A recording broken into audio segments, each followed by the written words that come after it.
فرمایا بِإِذْنِ اللَّهِ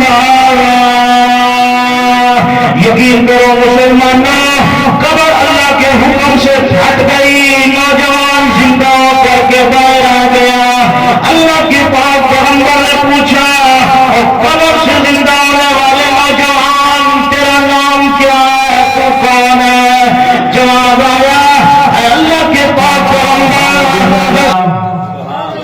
ونشهد ان لا اله الا الله وحده لا شريك له ونشهد ان سيدنا وسندنا ونبينا وهادينا ومرشدنا ومولانا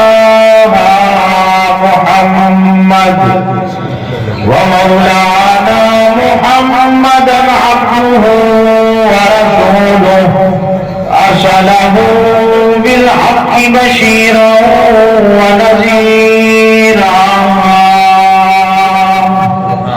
صلى الله تعالى عليه وعلى آله وأصحابه وأزواجه وذرياته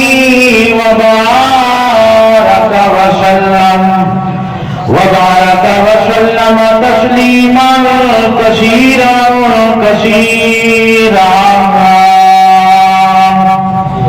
أما بعد فأعوذ بالله من الشيطان الرجيم بسم الله الرحمن الرحيم كل نفس ذائقة الموت ثم إلينا ترجعون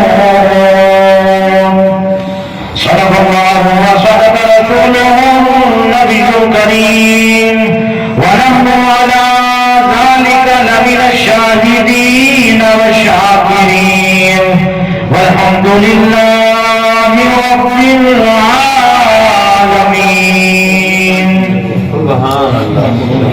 میرے والد احترام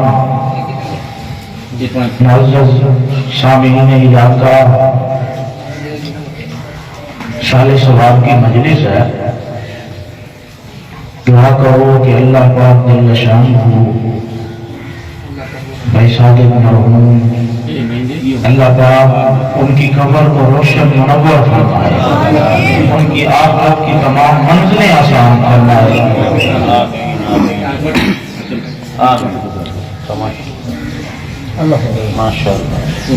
اور یہاں آنے کا مقصد بھی یہی ہونا چاہیے کہ اللہ پاک مرحوم کی مغفرت فرمائے آخرت کی تمام منزلیں آسان فرمائے. میں تو آپ کے مسجد کا خطیب ہوں اصل میں نام ہمارے خادم صاحب بھائی صاحب اور انشاءاللہ ملک کے نامور نعت خواں ساجد صاحب کی تشریف لا رہے ہیں انشاءاللہ وہ جیسے ہی تشریف لائیں گے انشاءاللہ اپنی بات کو مکمل کروں گا. دعا کرو کہ اللہ پاک جس مقصد کے لیے یہاں ہم حاضر ہوئے ہیں اللہ پاک اس مقصد میں کامیابی فرمائے یعنی کہ بھائی صادق مرحوم کی مغفرت فرمائے. مقصد یہی ہے سب کا اکٹھے ہونے کا. اللہ پاک ہمیں بھی آخرت کی فکر نصیب فرمائے. یقین کرو اس دنیا میں آج تک کسی سے وفا نہ کی. بڑے بڑے لوگ آئے زمین میں جا کر کے پیوست ہو گئے. ہم لوگ یوں سمجھتے ہیں کہ یہ جو دن رات کے چکر لگ رہے ہیں کہ آج دن آیا پھر رات آئے گی پھر دن آئے گا. ہم لوگ یوں سمجھتے ہیں کہ یہ چکر لگ رہے ہیں. حقیقت ایسا نہیں ہے. آج کی رات جو گزر گئی یہ اور تھی. آنے والی جو تیری زندگی کی رات آنے کی وہ اور ہوگی. آج کا دن اور ہے، کل کی زندگی کا جو تیرا دن ہوگا وہ اور ہوگا۔ اس لیے اپنی زندگی کے ہر لمحے میں، ہر سانس میں، ہر حصے میں اللہ کے خوف کو سامنے رکھو، قبر کی تیاری کو ہر وقت سامنے رکھو۔ نہ جانے کس وقت بلاوا آ جائے، نہ جانے کس موڑ پہ تیرا سانس نکل جائے، زندگی کا کوئی پتہ نہیں ہے۔ حدیث پاک کے اندر آتا ہے، ارشاد فرمایا محمد کریم صلی اللہ علیہ وسلم نے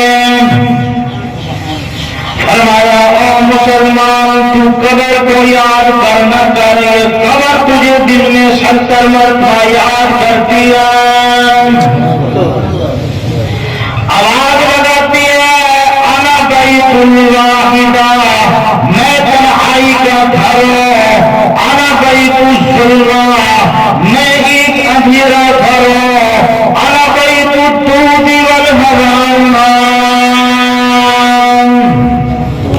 میں کیڑوں اور بچھوؤں کا گھر ہوں، میں سانپوں کا گھر ہوں، میں ایک وحشتناک گھر ہوں، میرے اندر ذرا صبر کے آ، روشنی کا انتظام خود کر کے لا، بستر کا انتظام خود کر کے لا۔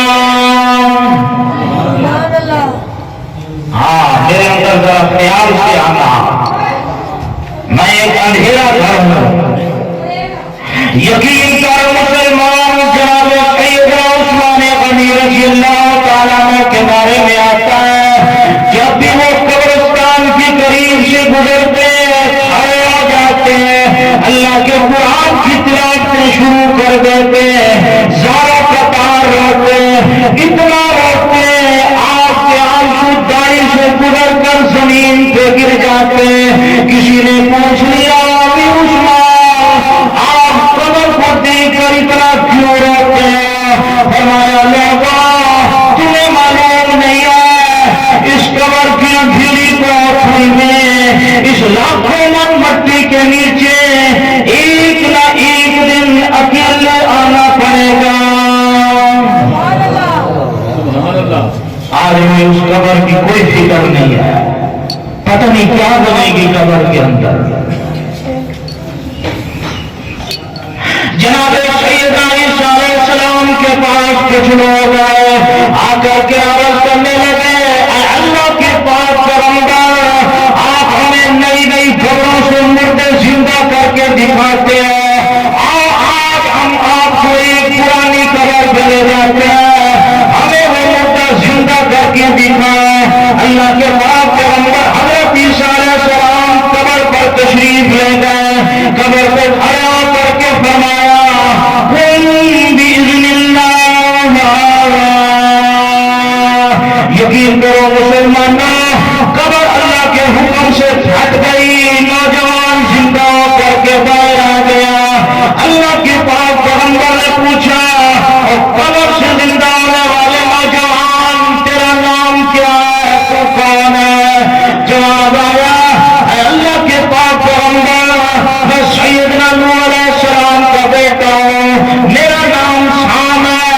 لوگ بڑے حیران ہو گئے، اتنے پرانے مردے کو زندہ کر دیا، نہ جانے کتنا عرصہ قبر میں گزر گیا، نہ جانے کتنی مدت قبر کے اندر گزر گئی، لوگ بڑے حیران ہیں۔ اللہ کے پاس پیغمبر عیسیٰ علیہ السلام نے پوچھ لیا، وہ قبر سے زندہ ہونے والے نوجوان، ہمیں قبر کا کچھ حال تو دینا، قبر کا کچھ ماحول تو بتانا، قبر کی کوئی خبر تو ہمیں بتانا۔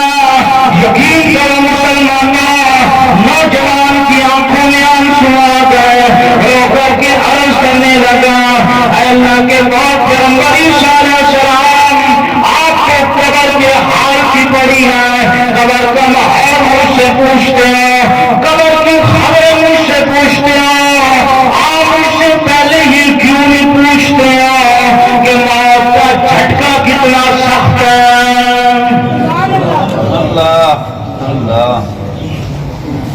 کہنے لگا، مالک کی کائنات کی قسم، میری موت کو ہزاروں سال گزر گئے، آج بھی میرے منہ کے اندر موت کی تلخی موجود ہے۔